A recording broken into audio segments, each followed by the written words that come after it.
بسم اللہ الرحمن الرحیم یا ایھا الذین آمنوا لم تقولون ما لا تفعلون کبر مقتا عند اللہ ان تقولوا ما لا تفعلون آمنت باللہ صدق اللہ العظیم وصدق رسولہ النبی الأمی الکریم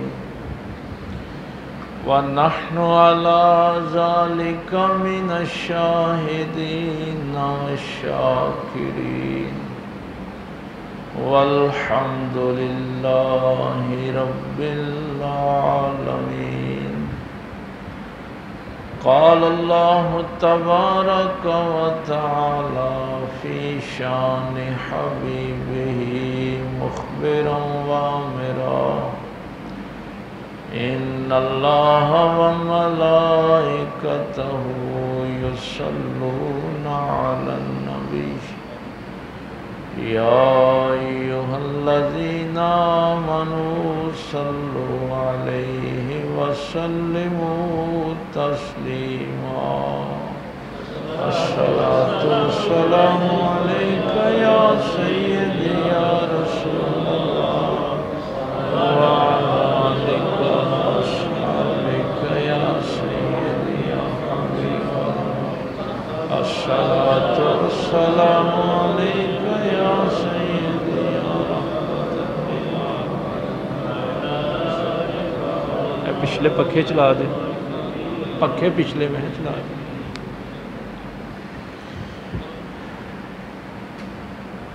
اللہ رب العزت کی حمد و ثنا کے بعد اور پاک پیغمبر صلی اللہ علیہ وآلہ وسلم پہ ہدیہ درود و سلام پیش کرنے کے بعد نہایت ہی واجب الاحترام معزز سامعین، بزرگوں، دوستوں، عزیز بھائیوں، گزشتہ جمعے ہماری گفتگو سورہ صف کی آیات کے حوالے سے چل رہی تھی کہ اللہ تعالیٰ فرماتا ہے کہ اے ایمان والوں، اپنی زبان سے وہ بات کیوں نکالتے ہو جس پہ تم خود عمل نہیں کرتے، اور اللہ تعالیٰ کو کتنا ہی ناگوار گزرتا ہے، اللہ تعالیٰ ناراض ہوتا ہے اس بات پہ کہ تم خود تو عمل نہ کرو اور لوگوں کو کہتے پھرو۔ تو اس حوالے سے ہم نے چند باتیں جو تھیں وہ پچھلے جمعے سمجھ لی تھیں۔ اختتام پہ میں نے ایک بات آپ سے کہی تھی کہ کیا یہ جو آج سوالات اٹھتے ہیں کہ پھر تو کوئی بھی بندہ دین کی تبلیغ کاری نہیں سکتا، اس دین کو آگے پہنچا نہیں سکتا۔ اس حوالے سے میں نے آخری جو جملے آپ سے کہے تھے کہ جب مرزے نے نبوت کا دعویٰ کیا تو اس نے بھی اسی سوال کو اٹھایا تھا۔ اس نے کہا تھا کہ نبوت اللہ کی رحمت ہوتی ہے، تو یہ کیسے ممکن ہے کہ اللہ اپنے بندوں کو رحمت سے دور کر دے؟ ختم نبوت کے معاملے میں اس نے یہ بات اٹھائی تھی کہ یہ نہیں ہو سکتا کہ اتنی بڑی رحمت سے اللہ تعالیٰ اپنے بندوں کو دور کر دے۔ اور دوسری بات یہ تھی کہ کسی بھی کافر پر اس دین کی جو حجت ہے وہ صرف نبی تمام کر سکتا ہے۔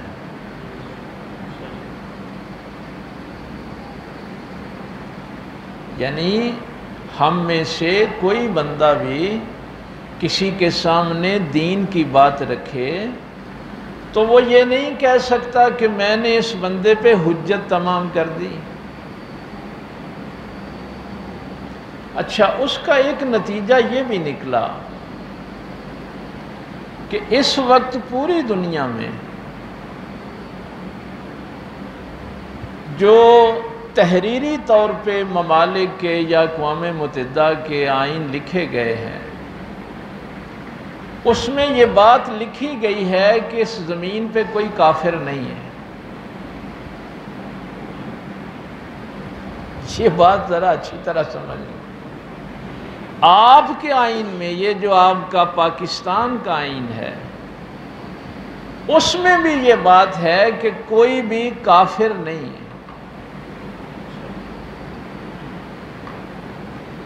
اچھا، اس کی میں آپ کو مثال دیتا ہوں، پھر آپ کو سمجھ آ جائے گی۔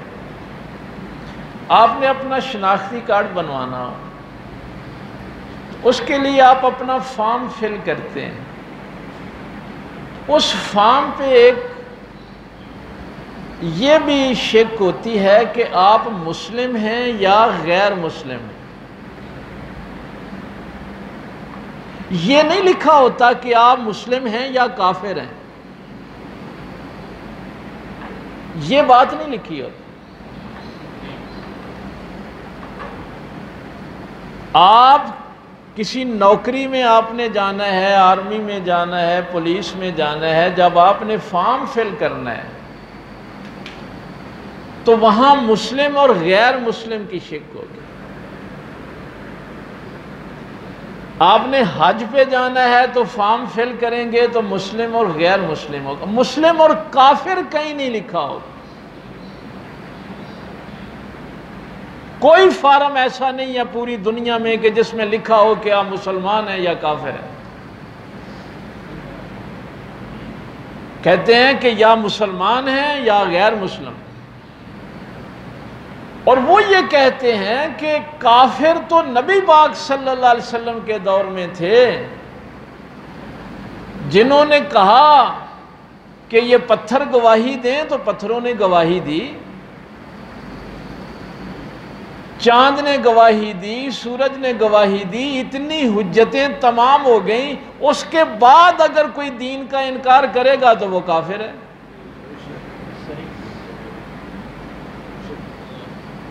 اب آپ صحیح تو کہہ رہے ہیں، لیکن یہ بڑی خطرناک بات ہے۔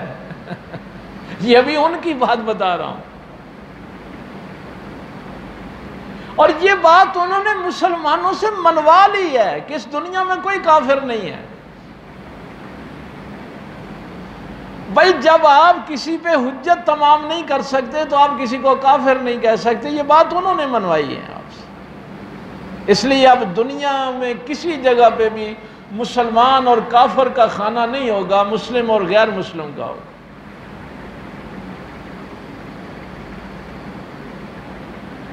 اور یہ بات مسلمانوں نے مان لی ہے۔ اب یہاں سے مرزا یہ کہتا ہے کہ جب حجت صرف نبی نہیں تمام کرنی ہے تو پھر میں بھی نبی ہوں، تاکہ لوگوں پہ حجت تمام تو ہو سکے نا، نبی کے بغیر تو کوئی حجت تمام نہیں کر سکتے۔ تو اب کیا پھر ہم مرزے کو نبی مان لیں گے؟ یہ اتنی بحث میں نے اس لیے آپ کو سنائی۔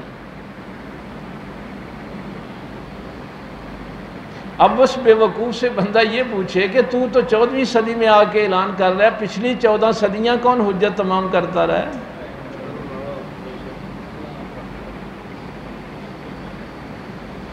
معصوم، آپ کو پتہ ہے کہ ہمارا جو عقیدہ ہے کہ معصوم صرف نبی کی ذات ہوتی، اور انہوں نے مسئلہ ہی یہاں سے شروع کیا تھا کہ حجت تمام صرف معصوم کر سکتا ہے، معصوم کے علاوہ کوئی نہیں کر سکتا۔ دین کی جو حجت ہے نا، دلیل جو ہے، وہ صرف اگر کوئی قائم کر سکتا ہے تو وہ معصوم کر سکتا ہے، اور معصوم جو ہے وہ صرف نبی ہوتا ہے۔ بھئی آپ کو پتہ ہے نا کہ صحابہ بھی معصوم نہیں ہیں۔ اہل بیت بھی معصوم نہیں ہیں، ان کے لیے ہمارا عقیدہ ہے محفوظ کا، چونکہ اگر معصوم مانیں گے تو پھر ختم نبوت کا مسئلہ اٹھتا ہے۔ اگر نبی پاک صلی اللہ علیہ وسلم کے بعد کسی کو معصوم مانے، چونکہ معصوم خاصہ ہے نبی کا، تو پھر ختم نبوت میں سوال اٹھتا ہے۔ سرکار کے بعد کوئی نبی نہیں ہے، اس لیے حضور کے بعد ہم کسی کو معصوم نہیں مان سکتے۔ اب عقیدہ کیا ہوگا کہ حضور کی اہل بیت اور صحابہ محفوظ ہیں، اور صحابی بھی کون؟ صحابی کی ڈیفینیشن آپ کو میں نے بتائی تھی کہ جس نے ایمان کی نظروں سے پاک پیغمبر صلی اللہ علیہ وسلم کو دیکھا ہو، ان کی صحبت اختیار کی ہو۔ یہ جملہ پتہ ہے کیوں میں کہتا ہوں؟ بھائی کئی دفعہ میں سنتا ہوں نا، کہتے ہیں جنہوں نے ایمان کی نظروں سے نبی پاک صلی اللہ علیہ وسلم کو دیکھا ہو، اتنی بات کہہ کے آگے چلے جاتے ہیں۔ بھائی جو بندہ نابینا ہے وہ کیسے نظروں سے دیکھے گا؟ اس لیے جملہ مکمل کہنا ہے کہ ایمان کی نظروں سے دیکھا ہو یا حضور کی صحبت اختیار کی ہو۔ جو نابینا ہے وہ حضور کی صحبت میں تو بیٹھ سکتے ہیں۔ اب اسی ایمان پہ اس کا خاتمہ بھی ہوا ہو، جو حضور کی بارگاہ میں بیٹھ کے اس نے ایمان حاصل کیا تھا نا، اسی ایمان پہ پھر اس کا خاتمہ ہوا ہو، وہ صحابی ہے۔ ورنہ بہت سے لوگ تھے جو صحابی بنے بعد میں منافق ہو گئے۔ سرکار کے وصال کے بعد پہلے صحابی تھے، بعد میں مرتد ہو گئے، بلکہ 28 پارے میں آگے جا کے سورہ منافقون پوری کی پوری نازل ہوئی۔ وہ منافقین کافروں میں سے تو نہیں تھے۔ اس لیے صحابی کے لیے بھی ضروری ہے، جب ہم کہتے ہیں نا کہ صحابی محفوظ ہے، تو کون صحابی محفوظ ہے؟ جس نے سرکار کی بارگاہ سے بیٹھ کے ایمان لیا ہو اور اسی ایمان پہ اس کا خاتمہ ہوا۔ اس لیے یہ عقیدے کی وضاحت ضروری ہے۔ اچھا، اب آپ یہ فارم فل کرتے ہیں، کبھی آپ نے اس پہ غور نہیں کیا کہ یہ مسلم اور غیر مسلم کیوں لکھا ہوتا ہے؟ یہ بات پوری دنیا میں کافروں نے ہم سے منوا لی ہے کہ اس دنیا میں اب کوئی کافر نہیں ہے، چونکہ حجت صرف نبی تمام کر سکتا ہے، ایک معصوم تمام کر سکتا ہے۔ نبی موجود نہیں ہے، معصوم موجود نہیں ہے، اس لیے حجت تمام نہیں ہو سکتی، آپ کسی کو کافر نہیں کہہ سکتے۔ اب دیکھیے ان کے دلائل کتنے زبردست ہیں، اور انہوں نے یہ باتیں آپ کے آئین اور قانون میں لکھوا دی ہیں۔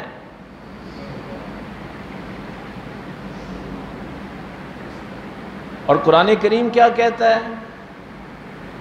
اسی بات کا جواب قرآن دیتا ہے نا۔ میرے پاک پیغمبر صلی اللہ علیہ وسلم کی واضح حدیث موجود۔ میرے ساتھ بھی جب ان کی گفتگو ہوئی تو میں نے ان سے کہا کہ آپ کا یہ عقیدہ ہے نا کہ حجت تمام صرف معصوم کر سکتا ہے، اور کوئی نہیں کر سکتا۔ تو میرے پاک پیغمبر صلی اللہ علیہ وسلم نے یہ بات، یہ عقیدے کی ذہن میں رکھیں، اس امت کے اجماع کو معصوم قرار دیا ہے۔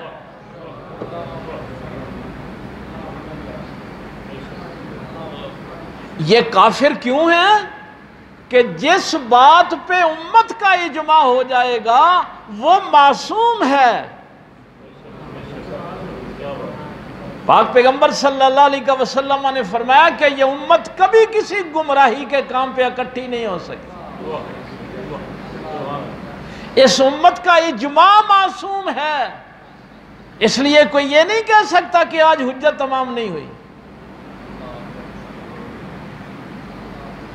اس کے بعد قرآن یہ بات کرتا ہے، کنتم خیر امت اخرجت للناس، تَأْمُرُونَ بِالْمَعْرُوفِ وَتَنْهَوْنَ عَنِ الْمُنْکَرِ، تم بہترین امت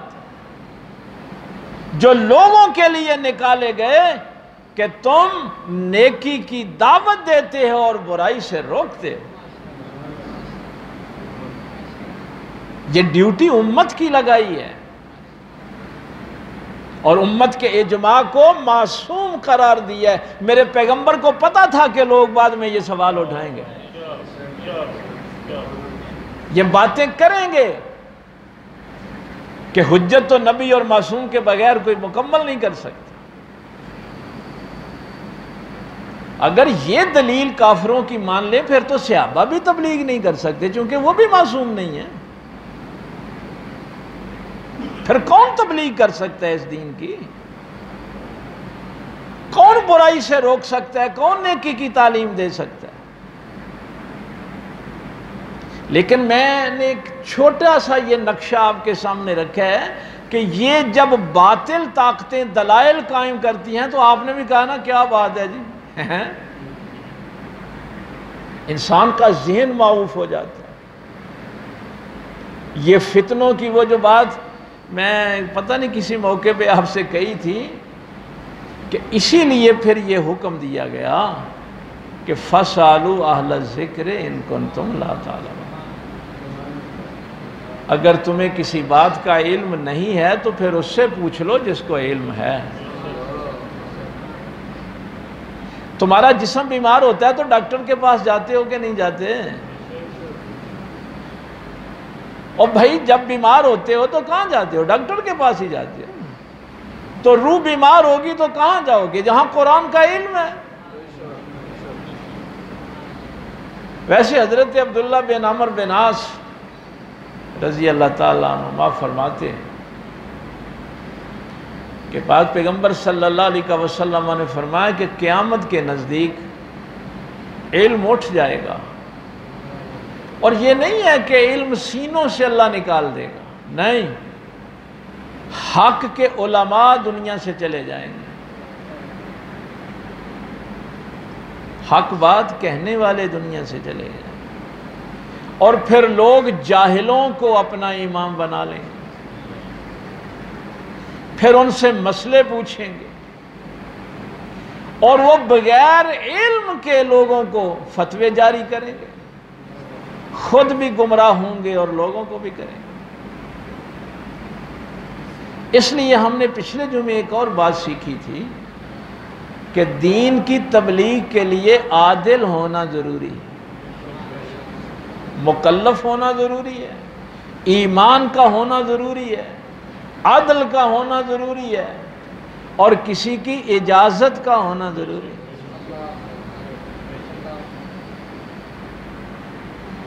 ظالم اگر یہاں بیٹھ کے قرآن کی تعلیم دے گا تو وہ حق کی تعلیم نہیں ہو. اس کے لیے عادل کا ہونا ضروری.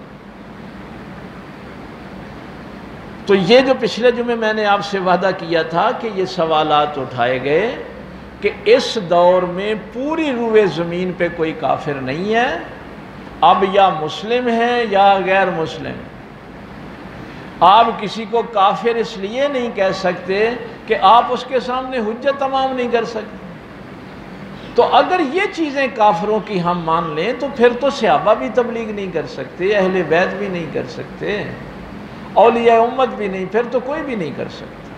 لیکن قرآن کیا کہتا ہے کہ اس امت کی یہ ڈیوٹی ہے کہ یہ نیکی کا حکم دیں اور برائی سے روکیں. یہ اس امت کے ذمہ کام لگایا گیا، اور جس کام پہ امت اکٹھی ہو جائے گی. اچھا، یہ ان پہ جو پابندی لگی تھی نا، یہ بھی میں آپ کو بتا دوں کہ یہ قادیانی اپنی مسجدوں پہ یہ کلمہ جو ہم پڑھتے ہیں نا، لا الہ الا اللہ محمد الرسول اللہ، یہ نہیں لکھ سکتے. یہ پابندی ہے ہمارے آئین کے اندر، 73 کا جو آئین ہے اس میں یہ پابندی ہے ان کے اوپر کہ یہ کلمہ نہیں پڑھ سکتے لا الہ الا اللہ محمد الرسول اللہ. یہ اپنی مساجد کے اوپر یہ کلمہ نہیں لکھ سکتے، یہ اس کلمے کی تبلیغ نہیں کر سکتے. اب آپ حیران ہوں گے کہ کلمہ تو ہمارا ہے، لا الہ الا اللہ محمد الرسول اللہ پڑھنا ہے، تو اب ان پہ یہ پابندی کیوں لگائی گئی؟ اس کے پیچھے یہ جو بات میں نے پہلے آپ کو وضاحت کر دی ہے، وہ کہتے ہیں کہ یہ اللہ کی رحمت ہے، نبوت، تو اللہ تعالیٰ اپنے بندوں کو رحمت سے کیسے دور کر سکتا ہے؟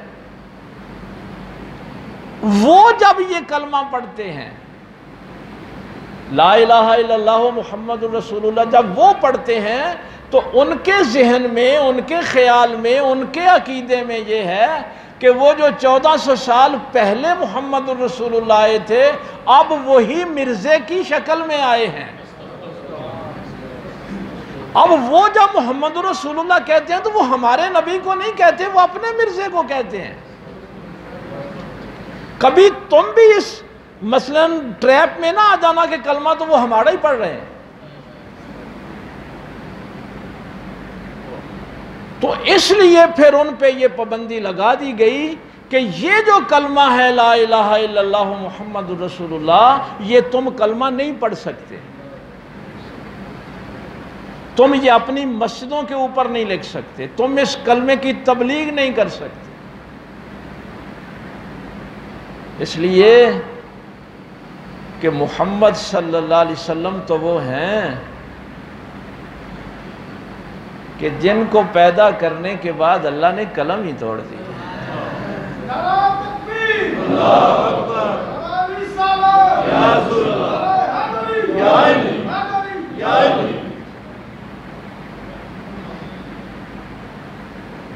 اب دوسری بات میں آپ کو بتاؤں، ایک یہودی آپ کو ملے گا تو وہ کیا کہے گا کہ میں یہودی ہوں اور یہ محمد رسول اللہ صلی اللہ علیہ وسلم کو ماننے والا مسلمان ہے۔ کوئی عیسائی آپ کو ملے گا تو وہ کہے گا کہ میں عیسائی ہوں اور یہ محمد صلی اللہ علیہ وسلم کو ماننے والا مسلمان ہے۔ کوئی ہندو بھی ملے گا تو وہ آپ کو مسلمان کہے گا، کوئی سکھ ملے گا تو آپ کو مسلمان کہے گا۔ لیکن یہ مرزائی پتہ کیا کہتے ہیں؟ وہ کہتے ہیں کہ ہم مرزے کو ماننے والے مسلمان ہیں اور یہ محمد رسول اللہ کو ماننے والے کافر ہیں۔ ہمیں ان کے عقائد کا علم نہیں ہے، اس لیے پھر یہ ساری پابندیاں آئین کے اندر ان پہ لگائی گئی کہ تم یہ کلمہ پڑھ کے کسی کو ٹریپ نہیں کر سکتے، کہ نام تم محمد الرسول اللہ صلی اللہ علیہ وسلم کا لو اور اس سے یہ کہو کہ اسے مراد یہ ہمارا مرزا ہے، یہ نہیں ہو سکتا۔ تو یہ دجال، یہ جھوٹے نبوت کے دعوے دار آتے رہے۔ تو ایک تو یہ بات ذہن میں اب پکی رکھیں کہ یہ ہماری ڈیوٹی ہے، ذمہ داری ہے۔ ایک بندہ ہے، اس نے ریشمی لباس پہننا ہے، اسلام میں ممانعت ہے، اسلام میں مرد کے لیے ریشمی لباس پہننے کی اجازت نہیں ہے۔ اس کے سامنے کوئی بندہ شراب پی رہا ہے تو اب وہ اس کو شراب سے اس لیے منع نہ کرے کہ میں نے ریشمی لباس پہنا ہوا، نہیں، قرآن اصل میں یہ بات کہتا ہے کہ جس عیب میں تو خود مبتلا ہے، یہ انسانی شرافت کے خلاف ہے کہ پہلے تو اس کو تو چھوڑے نہ اور لوگوں کو تبلیغ کرتا پھرے۔ اگر خود شراب پیتا ہے نا تو کم از کم پہلے خود تو توبہ کر۔ یہ مکلف کے میں نے شاید پچھلے جمعے کچھ پوری وضاحت نہیں ہوئی تھی، مکلف کا معنی ہوتا ہے جو بندہ معصیت نافرمانی کو ترک کر دیتا ہے، چھوڑ دیتا ہے کہ اس بات سے میرے اللہ نے منع کیا ہے، میرے رسول پاک صلی اللہ علیہ وسلم نے منع کیا ہے، تو وہ اپنے آپ کو پابند بنا لیتا ہے، ترک معصیت کا نام مکلف ہے، اور اس کی دوسری شک یہ ہے کہ خود ترک معصیت کرے، نافرمانی کو ترک کر دے، اور دوسروں کو تبلیغ کرے کہ تم بھی ترک کر دو نافرمانی کو۔ یہ تھی پہلی شک تبلیغ کی کہ مکلف ہو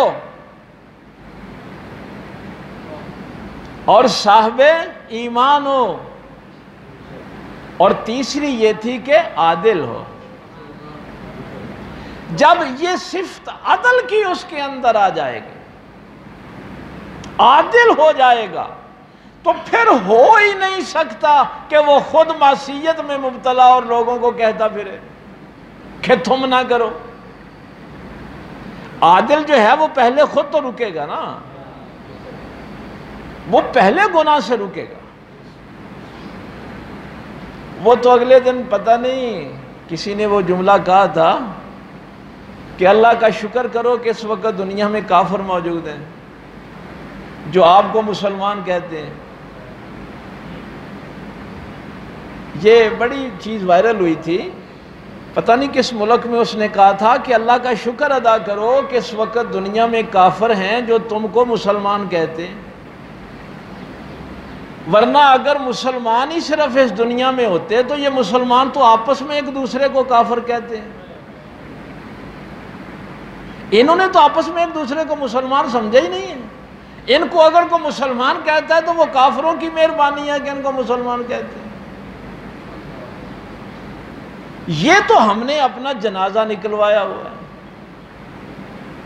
تو میرا اللہ فرماتا ہے کہ یہ زبان سے فضول باتیں نہ نکالا کرو، اور بڑا خوبصورت جملہ ہے کہ یا ایھا الذین آمنوا لم تقولون ما لا تفعلون، اے ایمان والو اپنے منہوں سے، اپنی زبانوں سے وہ باتیں کیوں نکالتے ہو جن پہ تم خود عمل نہیں کرتے۔ کبر مقتا عند اللہ ان تقولوا ما لا تفعلون، اور اللہ تعالیٰ کو کتنا ہی ناپسند ہے۔ میں ایک حدیث شریف دیکھ رہا تھا، میں نے کئی دفعہ آپ سے یہ بات کہی ہے، میرے پاک پیغمبر صلی اللہ علیہ وسلم فرماتے ہیں من قال عن عالم فہو جاہل، جس بندے نے کہا کہ میں عالم ہوں وہی اصل میں جاہل ہے۔ تکبر ہی ختم کر دیا۔ میرے مولا علی سرکار کرم اللہ وجہ الکریم اس کی وضاحت میں فرمایا کرتے تھے کہ جب تک انسان استاذ کے سامنے زانوئے تلمس طے کرتا ہے، شاگرد بن کے بیٹھتا ہے، اس وقت تک عالم ہوتا ہے۔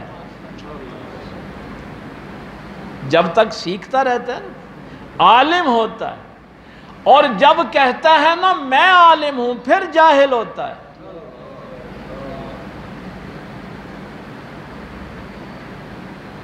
میں شاید اپنے دوستوں سے کہ بزرگان دین میں یہی ایک بات تھی جس نے اس بر صغیر میں کافروں کو اٹریکٹ کیا اپنی طرف۔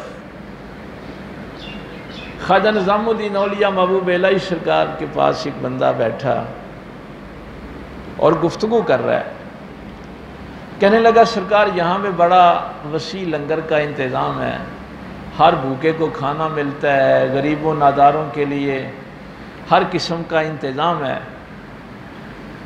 تو میں ملتان شریف گیا تھا شیخ باب الحق زکریا ملتانی رحمۃ اللہ تعالیٰ علیہ کے دربار پہ، تو وہاں تو ایسا کوئی انتظام نہیں تھا، نہ کوئی لنگر کا ایسا انتظام تھا، نہ ویسے کو پوچھ گچھ تھی عام لوگوں میں۔ یہ فرق دیکھیں نا تربیت کا ذرا۔ تو خواجہ نظام الدین اولیاء محبوب الہی سرکار نے فرمایا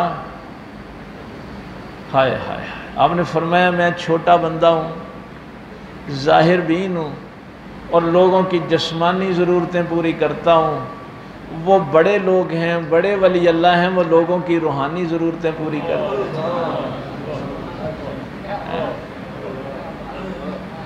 ہمیں تو شوق ہوتا ہے نا اسی ہور آکڑ کے آکھیا بلے بلے جی میری کیا بات، لیکن ان کی جو تربیت ہوتی ہے وہ کمال کی ہوتی ہے۔ کبھی کہتے ہی نہیں کہ میں بڑا بندہ ہوں، کہا بھائی میں تو چھوٹا بندہ ہوں، لوگوں کی جسمانی ضرورتیں پوری کرتا ہوں، وہ بڑے ہیں وہ لوگوں کی روحانی ضرورتیں پوری کرتے ہیں، روحوں کو پاکیزہ کر دیتے ہیں۔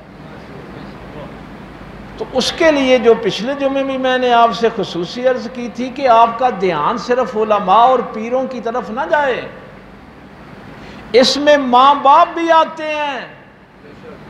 اگر ماں باپ نے صبح اٹھ کے نماز نہیں پڑھنی تو وہ یہ گلہ نہ کرے کہ ہماری اولاد نالائق ہو گئی ہے۔ اللہ فرماتا ہے مومنوں کیوں بات کہتے ہو دوسروں کو جس پہ تم خود عمل نہیں کرتے؟ اگر ماں باپ کے اندر یہ چیز نہیں ہے کہ ہم اللہ رسول کے احکامات کے مطابق زندگی بسر کریں، پھر اولاد پہ گلہ کیوں؟ ان کو کیوں نصیحتیں کرتے ہو؟ یہ کام اساتذہ کا بھی ہے۔ کلکم راع وکلکم مسئول عن رعیتہ، جہاں جہاں پہ کوئی حاکم کے درجے پہ موجود ہے اس کے لیے یہ حکم ہے کہ اگر وہ خود عمل نہیں کرتا تو لوگوں کو کیوں کہتا پھرتا ہے؟ اور اللہ تعالیٰ کو یہ بات ناگوار گزرتی ہے، اللہ اس بات سے ناراض ہوتا ہے کہ تم خود عمل نہ کرو اور لوگوں کو کہتے پھر۔ اور اگر میں سمجھتا ہوں کہ انہی دو آیتوں پہ عمل ہو جائے تو ہمارا معاشرہ کتنا خوبصورت ہو جائے، ہمارے گھر کتنے خوبصورت ہو جائیں، ہمارے ادارے کتنے خوبصورت ہو جائیں، ہر شخص اپنے کام میں لگا ہو کہ یار میرے اندر کوئی غلطی نہ ہو، میں لوگوں کو کیا کہوں گا۔ تو یہ چیزیں پچھلے جمعے کچھ رہ گئی تھیں، چیزیں تو اب بھی کافی رہ گئی ہیں کہ اگر کسی نے قرآن کا علم نہیں سیکھا تو وہ اگر تقریر کرنے بیٹھتا ہے تو وہ مکروہ تحریمی ہے، حرام کے درجے کا مکروہ ہے۔ اور اگر وہ اصرار کرے کہ میں نے تقریر واز ضرور کرنی ہے تو وہ پھر ڈائریکٹ حرام کا گناہ ہوگا۔ اگر کوئی پیر اس دین کے علم کو نہیں جانتا اور لوگوں کی بیعت کرتا ہے تو وہ حرام کا کام کرتا ہے۔ یہ چیزیں یہاں تک ہی ختم نہیں ہوتی، یہ کوئی مذاق نہیں ہے کہ جس کا جی چاہے وہ منبر رسول پہ بیٹھ جائے، جس کا جی چاہے وہ بیعت کرنا شروع کر دے، چونکہ وہ مکلف ہے کہ وہ خود بھی ترک معصیت کرے اور غیر کو بھی اس سے روکے۔ اللہ تعالیٰ عمل کی توفیق دے۔ وآخر دعوانا الحمدللہ۔